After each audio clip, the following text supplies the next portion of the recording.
احمدہ ونصلی ونسلم علی رسولہ الکریم اما بعد فاعوذ باللہ من الشیطان الرجیم بسم اللہ الرحمن الرحیم قال اللہ تبارک و تعالی فی الکلام المجید والفرقان الحمید ان اللہ یحب الذین یقاتلون فی سبیلہ صفا کأنہم بنیان مرصوص۔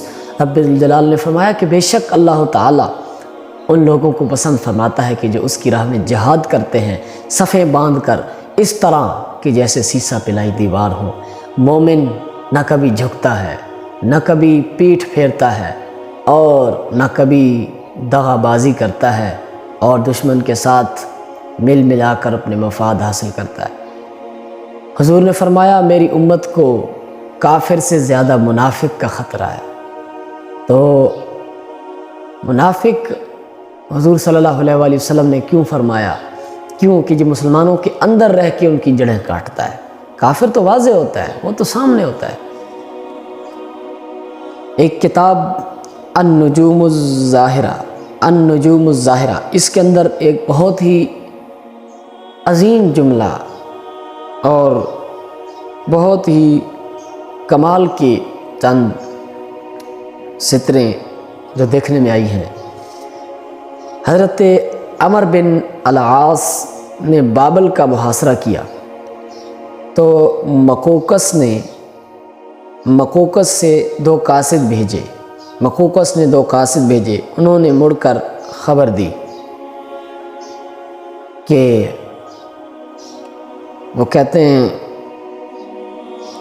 جا کر انہوں نے واپس جب جاسوسی کر کے مسلمانوں کی واپس جب خبر دی تو وہ کہتے ہیں کہ رأینا، ہم نے دیکھا، قوم الموت احب الی احدہم من الحیات، ہم نے ایسی قوم کو دیکھا ہے کہ ان میں سے ہر ایک زندگی سے زیادہ موت کو پسند کرتا ہے۔ وہی علامہ اقبال والی بات ہے نا، کون کہتا ہے کہ مومن مر گئے، قید سے چھوٹے اور اپنے گھر گئے۔ مومن کے لیے تو یہ زندگی، یہ موت کا پیالہ پی لینا، یہ فنا ہے ہی نہیں، یہ تو بقا ہے اس کے لیے۔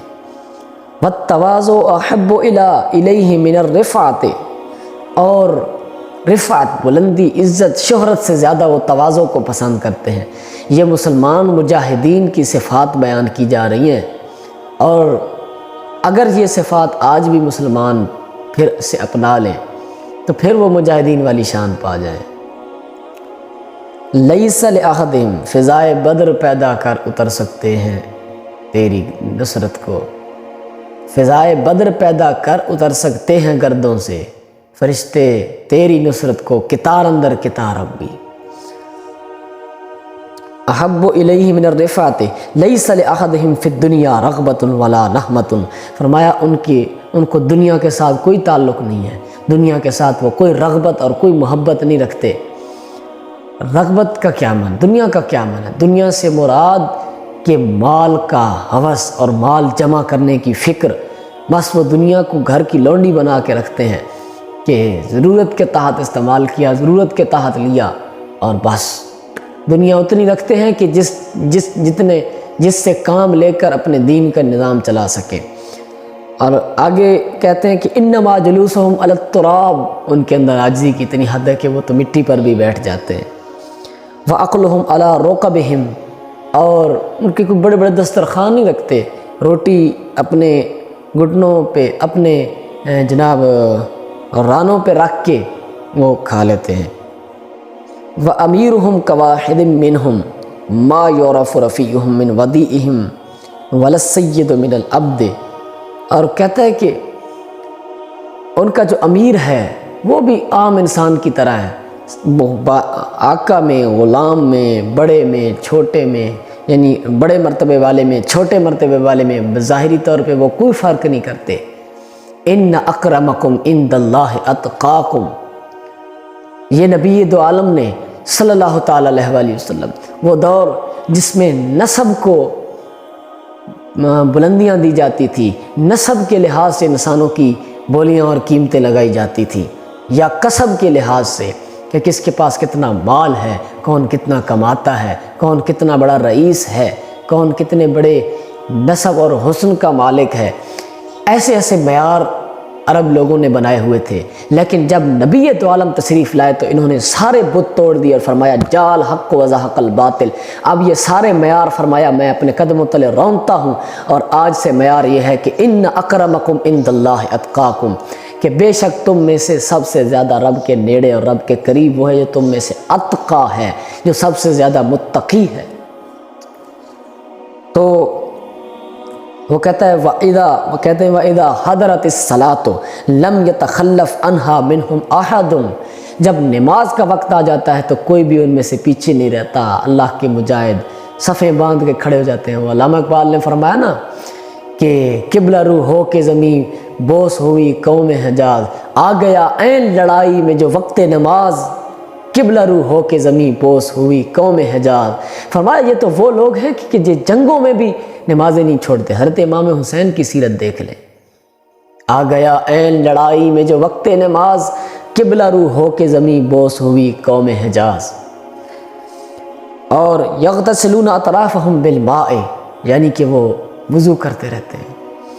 وَيَتَخَشَّعُونَ فِي صَلَاتِهِمْ، اور اپنی نمازوں میں گڑ گڑاتے ہیں، روتے ہیں، رب تعالیٰ سے فریادیں کرتے ہیں۔ یہ وہ لوگ ہیں کہ جن کے متعلق قرآن نے فرما دیا کہ رضی اللہ عنہم ورضوا عنہ، اللہ ان سے راضی ہو گیا، یہ اللہ سے راضی ہو گئے۔ پھر بھی خشیت کا یہ عالم ہے کہ قرآن کہہ رہا ہے الذین هم فی صلاتہم خاشعون، جو اپنی نمازوں میں گڑ گڑاتے ہیں، نمازیں پڑھتے ہوئے ڈرتے ہیں، نیکیاں کر کے ڈرتے ہیں۔ اور تو پھر جب اس کے پاس یہ سارا ماجرا رکھا گیا تو اس نے ایک جملہ بولا، اس نے کہا لو ان ہؤلاء استقبلوا الجبال لازالوها وما یقوی علی قتال ہؤلاء احد۔ کمال تو یہ ہے نا کہ دشمن بھی تعریف کرے، دشمن بھی بوکھلا اٹھے، دشمن بھی بول اٹھے۔ مقوقس کہتا ہے کہ لو انا، بے شک اگر یہ لوگ پہاڑوں کے مقابلے میں دیوار بن کے کھڑے ہو جائیں، یہ اگر پہاڑوں کو پلٹنے کے لیے کھڑے ہو جائیں، یہ اگر پہاڑوں کو چھیدنے کے لیے اور پہاڑوں سے آر پار ہونے کے لیے عزم کر لیں، تو کہتے ہیں کہ وہ کہتا ہے کہ خدا کی قسم لازالوها، یہ پہاڑ کو بھی اپنے راہ سے ہٹا کے رکھ دیں گے۔ وما یقوی علیہم احد، اور وہ کہتا ہے کہ ان پر کسی کو قوت نہیں ہے، کسی کو طاقت نہیں ہے کہ ان لوگوں کو فتح کر سکیں۔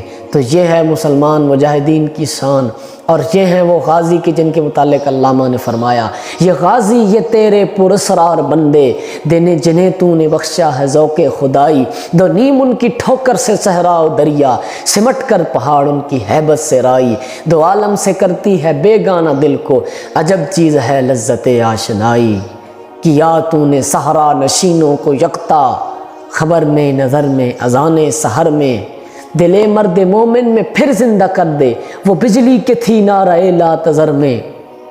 اللہ تعالیٰ وہ بجلی نعرہ لا تذر والی پھر سے ہمیں عطا فرمائے، اور مالک تعالیٰ سے دعا ہے کہ اللہ تعالیٰ یہ شانیں، یہ رفعتیں، یہ تقوے، یہ پرہیزگاریاں پھر سے عطا فرمائے۔ وآخر دعوانا الحمدللہ رب العالمین۔